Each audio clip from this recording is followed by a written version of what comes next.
લાડુ બનાવવાના છે ગોળ ને ઘઉંના લોટના. એમાં આપણે જોશે ઘઉંનો લોટ, ગોળ અને ઇલાયચી, અને એમાં આપણે તેલ નાખશું, મોણ નાખશું. એમાં મોણ નાખીને લોટ બાંધશું.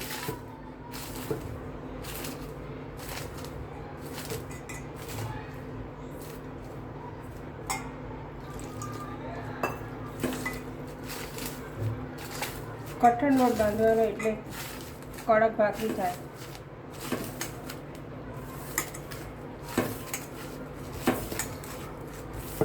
એકદમ કાઠો લોટ બાંધવાનો.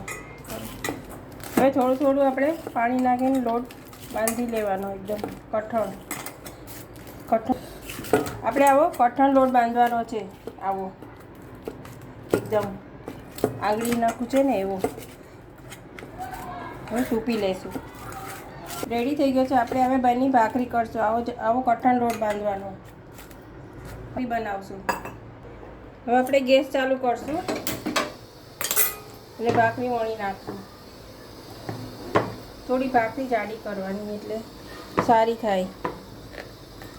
ધીમા ગેસે, પહેલાં ફાસ્ટ રાખવાનો ગેસ, પછી ધીમો રાખવાનો. આવો કઠણ લોટ બાંધવાનો. આપણે આ ભાખરી બનાવીએ એના માટે તાવડી યુઝ કરવાની. તાવડીના લાડુ છે ને સારા થાય ભાખરી. બળવા નહીં દેવાની.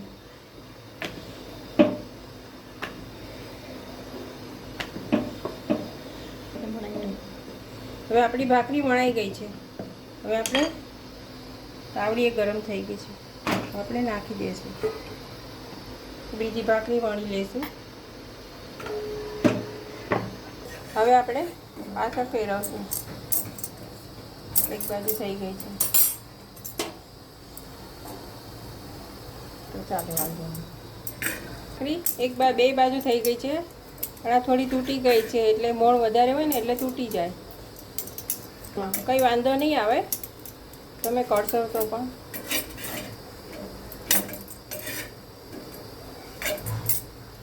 રેડી છે આ ભાખરી આપણી. રેડી થઈ ગઈ છે. હવે ઉતારી લઈશું. હવે આપણે ભાખરી બીજી નાખશું. બીજી બે આવી રીતે જ બનાવી લઈશું. આવી રીતે બનાવવાની બે ભાખરી લાડુ બનાવવા માટે. હવે આપણે ભાખરી બની ગઈ છે. બે ભાખરી બીજી હવે આપણે મિક્સરમાં પીસી લઈશું. હવે આ ભૂકો કરીને આપણે મિક્સરમાં પીસી નાખશું. પછી આપણે એના લાડુ બનાવશું પાઈ કરીને. કોઈ તો અમુક આપણે મિક્સરમાં હવે પીસી લઈશું. આવું પીસવાનું છે, એકદમ ઝીણું. આવું એકદમ કરકરું આપણે પીસાઈ ગયું છે ભાખરીનું. હવે આપણે પાઇપ હવે આપણે ઘી નાખશું થોડું, જોઈએ એટલું કરશું. આપણે ગોળ નાખશું. હવે આપણે ગોળ નાખશું. ઘી થઈ જાય એટલે પાઈ કરવા, ગોળની પાઈ કરવાની. જોઈએ આપણે જેવા મીઠા ખાવા હોય ને એટલો ગોળ નાખવાનો.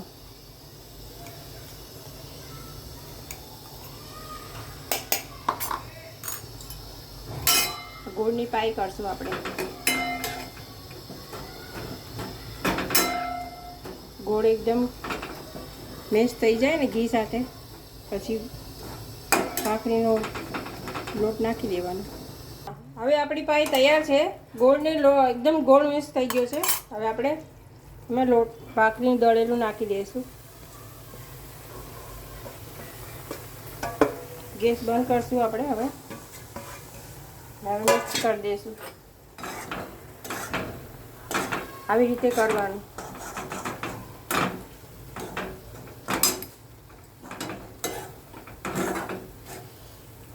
એમાં થોડું એલચી પાવડર નાખશું. આપણે એલચી પાવડર નાખશું, ચપટી.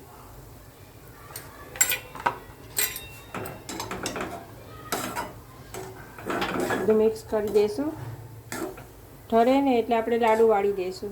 આપણા લાડુ ગેસ બંધ કરવાનું ના ભૂલતા. ગેસ બંધ કરીને જ પછી હલાવવાનું. હવે આ ઠરી જાય ને એટલે આપણે લાડુ વાળી દઈશું. એટલે લાડુ તૈયાર થઈ જશે આપણા.